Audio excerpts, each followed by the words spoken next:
Al contemplar las imágenes más características del arte barroco en Europa, a lo largo y ancho de su geografía, escuelas y estilos, pocas veces se vinculan aquellas a una época de fuertes tensiones políticas, económicas y religiosas que dieron lugar a largas y encarnizadas guerras, luchas civiles y revoluciones, coincidiendo con una gran pobreza, temibles hambrunas y mortales epidemias. Es decir, una etapa de crisis generalizada que tuvo como contrapartida la gran revolución científica, el extraordinario momento de la literatura y el apasionante mundo del arte al compás de la música de Monteverdi, Händel o Scarlatti.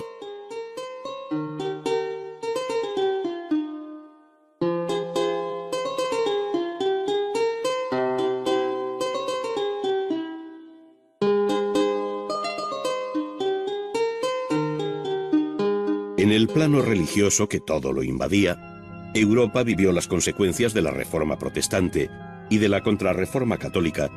de tal modo que el mapa político-religioso de la Europa barroca arroja una complejidad extrema,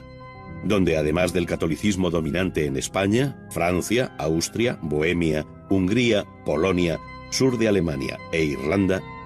los luteranos se extendieron hacia las tierras nórdicas,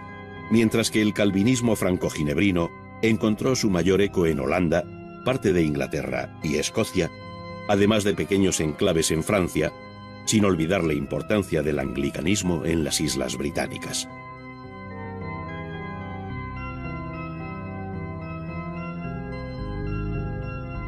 Europa fue entonces también testigo de una serie de cambios radicales en el panorama internacional y de unas guerras de alcance desconocido hasta entonces. Es el caso de la llamada de los 30 años, que afectó a un alto número de países, tantos que se habla de este conflicto bélico como de la Primera Guerra Mundial de la Edad Moderna. Ella supuso el final de la hegemonía de España en Europa y la desintegración del Imperio Romano-Germánico en beneficio de Francia y Suecia. La Paz de Westfalia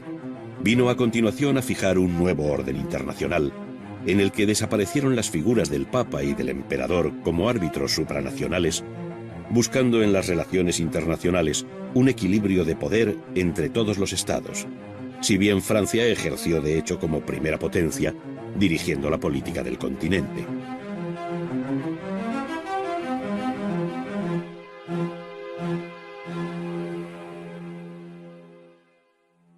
Tras la Guerra de Sucesión al trono de España, la Paz de Utrecht, firmada en 1713 entre Francia, Inglaterra, Holanda, Saboya y Prusia, y la serie de tratados que siguieron a aquella, buscaron reforzar la idea de un equilibrio internacional, esta vez sin hegemonía alguna, aunque se atisbaba ya el poder creciente de Inglaterra, al menos en su dominio del mar.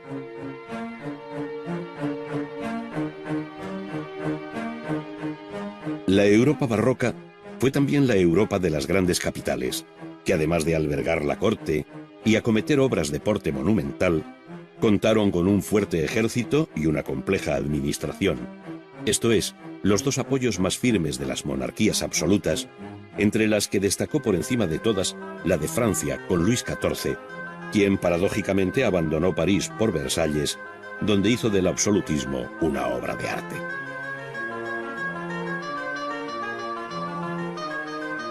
La redefinición del mapa político de Europa hizo más patentes si cabe las diferencias estilísticas entre sus distintos focos artísticos,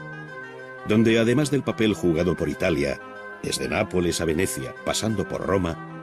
otras regiones como los Países Bajos, de los que en 1648 se independizaron las Provincias Unidas de Holanda, contó con importantes talleres artísticos en ciudades como Amberes, Haarlem, Delft o Ámsterdam.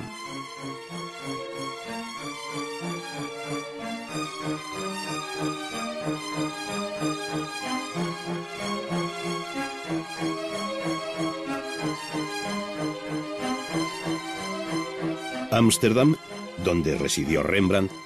fue uno de los centros financieros más importantes de Europa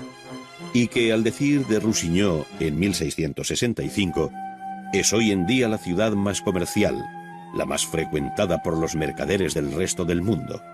Es hoy la tienda de Europa, o casi diría más bien del universo, a la que van a hacer negocios todo tipo de naciones. Este bienestar procedía en gran parte de su comercio ultramarino con las Indias Orientales, proporcionando excelentes beneficios y favoreciendo todo un coleccionismo burgués que se recoge con un gusto exquisito en la pintura de Vermeer.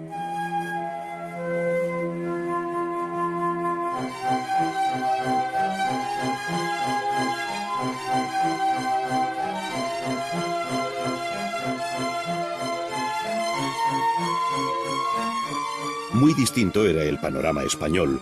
con excelentes maestros en los antiguos talleres de Sevilla y Valencia, a los que en el siglo XVII se suma el de Madrid, nutrido de maestros llegados de Sevilla como Velázquez, Zurbarán o Alonso Cano.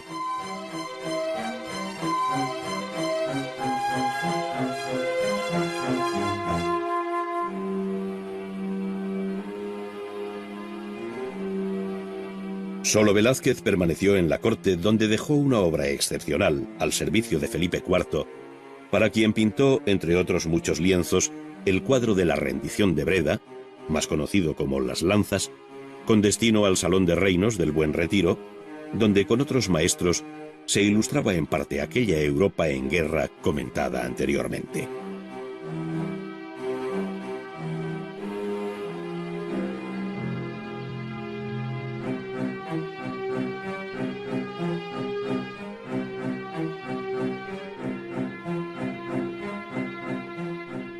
La obra artística y la vida de sus creadores suele verse como una historia con vida propia y alejada de cuanto sucede a su alrededor. Sin embargo, está profundamente encarnada en la sociedad en que vivió,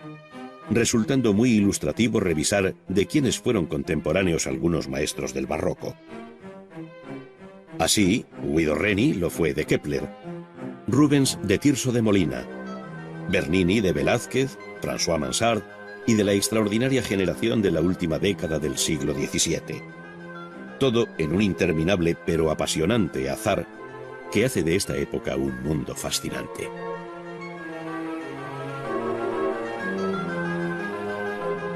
Si por otra parte se hace una lectura cruzada de hechos coetáneos, resulta, por ejemplo, que Pietro da Cortona, nacido el mismo año que Descartes, estaba pintando el techo del Palacio Barberini cuando se produjo en 1633 la condena de Galileo, quien a su vez era rigurosamente contemporáneo de Gentileschi, Lope de Vega y Monteverdi.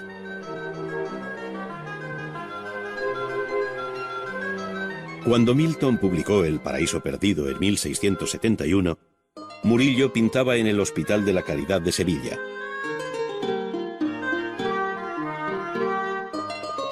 Y en el año de 1682,